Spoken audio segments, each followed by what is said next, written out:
Let me ask you something that might make you a little uncomfortable. How much money have you spent on probiotic supplements in the last year? $30 a month, $40. Some of the premium ones go for $60 or $70 per bottle. Now let me ask you something else. When was the last time you ate Kenkey, ogi, dawadawa soup, fermented locust beans? Because here is what the science is now confirming, and what your grandmother practiced perfectly without ever reading a single study. Before I explain what fermented African foods do for your gut, I need to explain what your gut microbiome actually is, because most people have a vague idea, but not the full picture. Your gut microbiome is a community of approximately 100 trillion microorganisms living inside your digestive system.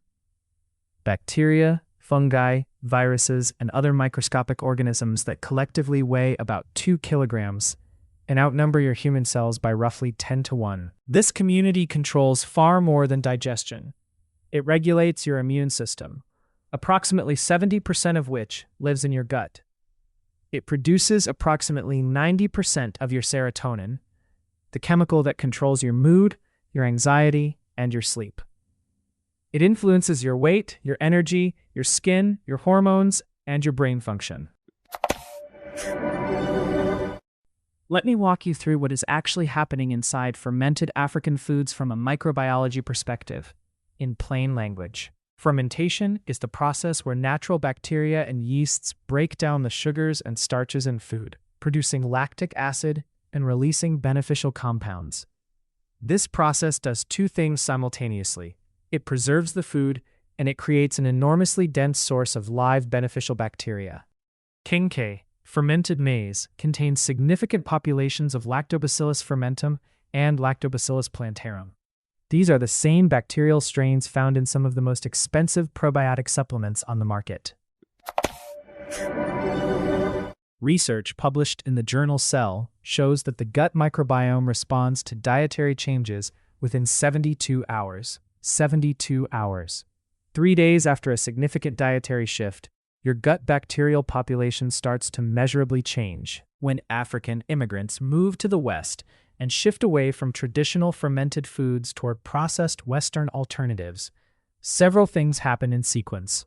First, the beneficial Lactobacillus bacteria that fermented African foods were feeding begin to decline.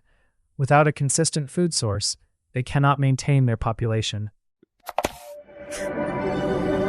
The good news, and there is a great deal of it, is that your gut microbiome is not permanently damaged. It is disrupted. And disruption can be corrected. Research shows that consistent dietary changes can begin to shift the microbiome measurably within 2 weeks and produce significant improvements within 8 to 12 weeks. Here is your gut rebuilding plan starting today. Step 1. Reintroduce fermented African foods as a daily habit, not occasionally, daily. Even a small portion of ogi for breakfast, kenkey with lunch, or dawadawa in your dinner stew is enough to begin restoring the beneficial bacteria your microbiome has been missing. I want to be honest with you about supplements, the way I always am on this channel. Fermented African food is always the superior option. Nothing replaces the real thing. If you can eat kenkey and ogi every day, eat kenkey and ogi every day. But life in the West is demanding in a particular way. There are weeks when cooking traditional is not possible. Weeks when the African grocery is too far. Weeks when you are surviving on what is available and what is fast. Your ancestors were not doing fermentation by accident. They were doing it because it worked, because the food lasted longer, and because the people who ate it were healthier. They did not have the vocabulary of microbiology, but they had the results. You are the beneficiary of thousands of years of food wisdom that the West is now spending billions trying to replicate in a laboratory. Honor that wisdom. Eat your fermented foods. Rebuild your gut. And share this video with one person in the diaspora who is spending money on supplements they could be getting from their culture.